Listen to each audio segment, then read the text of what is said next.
Attention campers, lunch has been cancelled today due to lack of hustle. In 1995, Disney released the kind of film it wouldn't dare release now. Deal with it. It never would have gotten made today. This isn't a Disney movie in 2021. It was absurd, intensely unapologetic, Headed to back camp. Why do you say that? Because you're fat. and the kind of in-your-face comedy that this 90s kid couldn't get enough of. Who's seen more butts? Nobody's seen more butts than you, Uncle Tony. House of Mouse, though, they weren't so thrilled. The Disney people weren't happy about it either. They thought the movie was really dark. They were like, we, what have you done here? But even with it being buried and left for dead, new audiences continued to discover this hidden gem. One word of advice.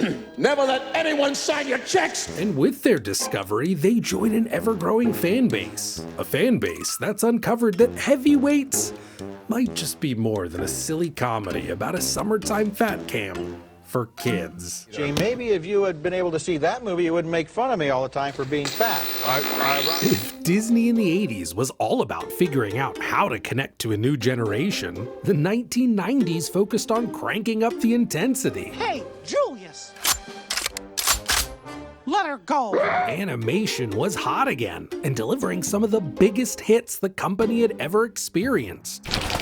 Made you look. Touchstone Pictures tightened its hold of older audiences, releasing some of the biggest box office bangers of the decade. You're never gonna want to let me go. To get even more films out there, Hollywood Pictures was spun up and Miramax Films was acquired. And the Oscar goes to... Shakespeare in Love. This was an ensemble film, and it took an ensemble team to make it. I want to thank at Disney, Michael Eisner and Joe Roth, who've given me great latitude and great support. And then there was Walt Disney Pictures. Even after the surprise success of Honey, I Shrunk the Kids in 1989, Walt's original live-action studio still hadn't quite found its footing. But it was the surprise success of a film about a united team of misfits standing up to their oppressors that sent Walt Disney Pictures into heavyweight territory. Let's have fun out there. Let's fly! The Mighty Ducks. Before Heavyweights, writer Stephen Brill created a little film called The Mighty Ducks. Channeling his love for both hockey and films like The Bad News Bears, Brill wrote an underdog sports film that audiences couldn't get enough of. We always saw Ducks 1. I always called it the little movie that could. When the film opened, it hung in there and hung in there and hung in there, and people continued to see it, and kids talked about it, and the video sold 800,000 units, something ridiculous like that. Everything sort of snowballed. And there was hardly a question of whether or not there would be Ducks 2. It was just a question of when. And it was exactly the kind of film that Walt Disney Pictures needed. A film that could and would be expanded into a full-blown franchise, complete with 2 sequels, an animated TV show, and even a real-deal NHL hockey team. The name of this team is officially the Mighty Ducks. Brill wasn't satisfied with just writing, so he initially pitched the idea of having him direct the second movie. But even after creating the massive multimedia franchise, Disney wasn't about to hand over their golden duck to a first-time director. I had done Mighty Ducks 1, and I wanted to direct Ducks 2, but they said no.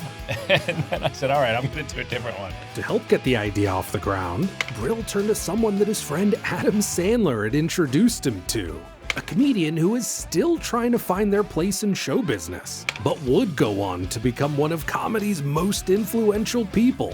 To help get Heavyweights off the ground, Steve Brill enlisted the help of Judd Apatow. You were roommates with Adam Sandler? Sandler was my roommate back before he was on Saturday Night Live when we were just starting out as comics. We lived in the Valley in North Hollywood together. It was like we were right at the moment where we were trying to figure out how we were going to break through. Judd was sort of living in a similar place in the Valley. Right. And I thought he was super talented, and I had this idea for a fat camp for school, and he really liked that idea, and he wrote it with me. Well, Judd Apatow had spent the early 90s regularly working in comedy. He still hadn't managed to find his groove. Sure, he had worked on various stand-up specials, co-created The Ben Stiller Show on Fox, and even wrote and produced for The Larry Sanders Show. And while his own projects didn't gain much traction, he was able to make a ton of connections along the way. connections that made it possible to get a meeting with Disney executives and pitch their movie about a summer camp for fat kids. I don't think we'd written any of it, and I don't think I was in town. I think you went alone, and we were talking about starting to write it, and I was off doing Mighty Ducks 3, maybe? Or 2? Yeah. In the meeting, he said, "Oh, let's do that," and called that afternoon and bought the script before we had even really thought about any of it. And I remember getting a call saying, "Oh, I think we're going to do that movie." We just called it Fat Camp Movie, I think that's what we called it. No, we called it Overweight Kids. Over Kids Movie. Yeah. Now with a deal in place, Brill and Apatow had to actually sit down and write the thing. And while the concept of a camp overrun with overweight children is funny enough, there were a few other inspirations that stuck out.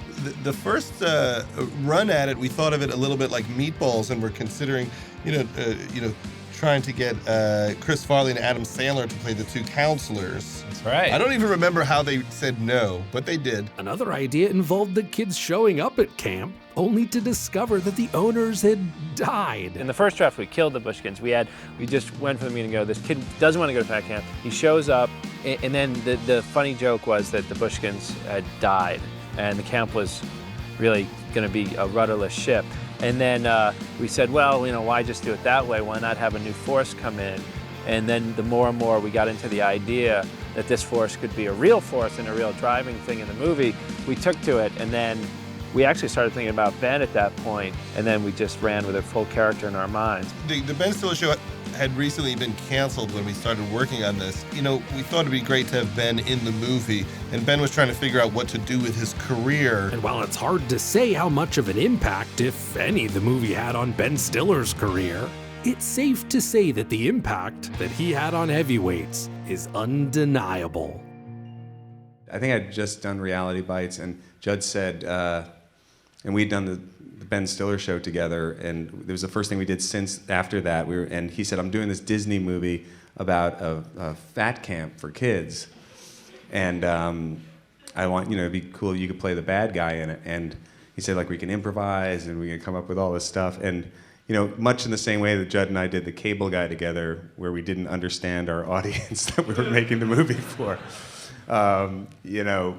We came up with this weird, dark character that definitely goes crazy and dark at the end. Up until this point, Heavyweights was a simple story about overweight kids making their way through a wild summer camp experience. But now, with the addition of Stiller, oh look! A deli meat! Things veered off into the comically absurd. At age 12, I weighed 319 pounds. I had bad skin, low self-esteem, and no self-respect. Now, I eat success for breakfast with skim milk. His portrayal of a maniacal wannabe self-help guru named Tony Perkis is absolutely over the top. And his plan to convert the camp into a punishing training course just to get footage for an upcoming children's weight loss video is equally wild. Perkis size with Tony. Also pretty wild was just how seriously Stiller took this completely unserious role. It's a little bit based on a character he did from the Ben Stiller show. I was living in an 8 by 10 foot studio apartment, 300 pounds overweight, chained to the wall eating dog food. And it really used to make us laugh, and we would let Ben go forever improvising in this character. My external obliques, my interior arterial leg tendon, my exterior delt. Oh, I've ruptured my coccyx. And the kids were kind of scared of him because Ben decided he had to be in insane shape for the movie. So he worked out 4 hours a day. He would jog 7 miles every day at lunch. Yeah. And he made all these kind of really complex, funny, sarcastic jokes. And all the kids had no idea what he was talking about. You dunked your head in ice cream. That's so disgusting. And then Joe poured chocolate syrup all over me. A lot of time on your hands. Here. Joe, you poured chocolate syrup all over Cody? Yep. Why'd you do that? Well, he wanted chocolate syrup, and I had a big salami and some squirt on cheese. Okay, I think that this conversation should end right now. And with that, the duo of Brill and Apatow had exactly what they needed for their over-the-top 1995 kids comedy. But they would soon realize that both Disney and the critics didn't exactly agree. I remember being on set and them telling us about notes that they would get from Disney, being like, you can't do that. We did not do one interview to promote Heavyweights. There was no press junket. There was nothing. It just came out and they were hoping it would just go away. I don't know what they were thinking, but they certainly knew it was much weirder than their usual fare. When it came time to release Heavyweights, the film proved to be a surprising challenge for Disney. Compared to their other kids' films at the time, this one had just the slightest edge and was decidedly not grounded in reality. Is it possible to do a sit-up if you can't see or hear? Yes, Roy, it is possible. Well, Jerry says it's impossible.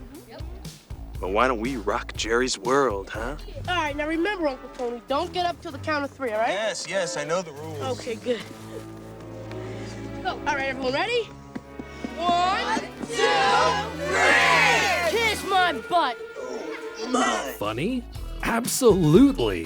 But the kind of funny you'd expect from a Disney film? Also not helping things was Ben Stiller's unique demand when it came to promotion. So he accepted the part as the villain, but wouldn't let us promote him. Right. So he wasn't on the poster, Right. and is he even credited in the movie? So while Tony Perkis does show up in the occasional trailer, he isn't really present in much of the already limited marketing that Heavyweights got. Far away from everyday life is a magical, wonderful world. It's a fat camp? No way! You're better than I am. Why don't you go to the camp? From Walt Disney Pictures and the creator of the Mighty Ducks. We're as good as anybody. A comedy for every kid I'm not so good at sports. Oh, yeah, and I'm Deion Sanders. tired of taking it and ready to dish it out. Heavyweights, rated PG, starts Friday, February 17th. Which is just wild. So much of the film's humor revolves around this character. Turn off the camera. How can I sell an infomercial about fat kids who can't keep their piggy little snouts shut? Okay, turn on the camera. Josh Birnbaum, step on up. Get on the scale, son. All right. Get off the scale. Turn off the camera. It's even more baffling given that Jim Carrey's Ace Ventura, Pet Detective, and The Mask were both only a year before this. And that style of manic, over-the-top humor was still being mimicked and repeated in just about every elementary school around the country. Smokin'!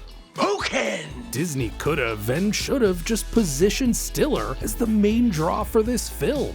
Instead, they marketed it in a way that made it all just look like a pretty typical and mildly fun Disney summer camp film. So when Heavyweights was finally released in February of 1995, it wasn't a surprise to many that the film just kind of came and went. When we were kicking around this idea, it seemed like it would be giant. Yeah. And then slowly we realized that our sense of humor didn't fully match the Disney or even the Mighty Ducks sense of humor, that it was just a little darker and stranger, and maybe the whole premise might have been much more offensive and insensitive than we thought. I remember like the rough, the Siskel and the Eberts. Yeah. I don't think either of them went for it. They go into a traditional underdog sports movie in which the overweight kids who are the underdogs combat the, all hard-body kids from the camp next door. Yeah, we've seen this before. No one fully embraced it critically, but it did get a groundswell. It was ahead of its time. Yeah. It was ahead of its time. But an interesting thing happened over time, as a growing audience slowly caught up to it in the year since its release. Not only has the film gone on to become a cult hit, but the true and genuine message is slowly getting the recognition it deserves. All of the kids in Heavyweights are heavyweights. They're overweight, but they've come to reconcile with that within themselves. So they're really happy about the fact that they're good people within themselves. So the weight issue is really separate than the person issue. All of us are people who are trapped inside fleshy bags of bones and organs and things that become our bodies. But inside, we're just spiritual, soulful energy. At the start, Stephen Brill, Judd Apatow, and Ben Stiller all set out to make a silly, over-the-top summer camp comedy for kids. And they accomplished all of this. But in doing so, they also made a movie with a surprising amount of empathy towards their main characters. At this summer camp, overweight kids can just be kids. Camp is awesome. Plus, no one picks on you because you're not the fat kid. Everybody's the fat kid. But yeah, it never would have gotten made today. And Why do you say that? I think just Why do you- because why? because No, the seriously, characters like- being so mean to these kids who are dealing with weight issues that I don't think. But I don't just you don't think think that's getting off the drawing board. I understand, but I feel like the movie also inspired more people that were overweight. Like, it really ends up being something that most of the people that I knew that were overweight, or it was like a healthy relationship with that at the end of the day. If it was, listen, I was a heavyweight growing up. Jason, he didn't get fat until he went to offensive We switched line. places. We switched places growing up. So Jason is more newly founded into it. But So seriously, you were dealing with weight issues as a kid. I saw heavyweights and was like, oh man, Camp Hope is like, if there's a camp out there like that, I want to go to it. Just kids that can be fat together and hide candy in their beds, and yeah, you know, be terrorized. the kids that never like really lived up to the excellence of their brother and just the expectations that their parents set for them. And while Heavyweights was quickly forgotten after its release, much of the cast and crew still ended up finding success. Stephen Brill went on to write one more Mighty Ducks movie before shifting back over to the director's chair for a bunch of Adam Sandler movies. Ben Stiller tried his hand at directing with The Cable Guy, all before landing 1998's smash hit There's Something About Mary. He continued with a streak of hits, and even found a part that allowed him to once again channel his inner Tony Perkis, nearly 10 years after Heavyweights. Here at Globo Gym, we understand that ugliness and fatness are genetic disorders, much like baldness or necrophilia. And it's only your fault if you don't hate yourself enough to do something about it. Judd Apatow teamed up with Heavyweights actor Paul Feig to create the short-lived Freaks and Geeks, and soon afterwards shot to fame with movies like Anchorman, The 40-Year-Old Virgin, and Knocked Up. But even with the box office success, the awards, and the praise, even after Steve Brill, Judd Apatow, and Ben Stiller found their footing in show business, there's still one film always asked about, even 30 years after its release. 10 years ago, I found out that you wrote Heavyweights. That's the one that people are always surprised to hear about. Heavyweights. Yeah. Do people ever mention the movie to you? Is it of the things that people recognize you from? All the time. All the time. I talk about it all the time. But a film that I'm still talking about after all these years is Honey, I Shrunk the Kids and its horrific inspirations. Check out my video to learn bizarre facts like why they had to shoot the whole thing in Mexico.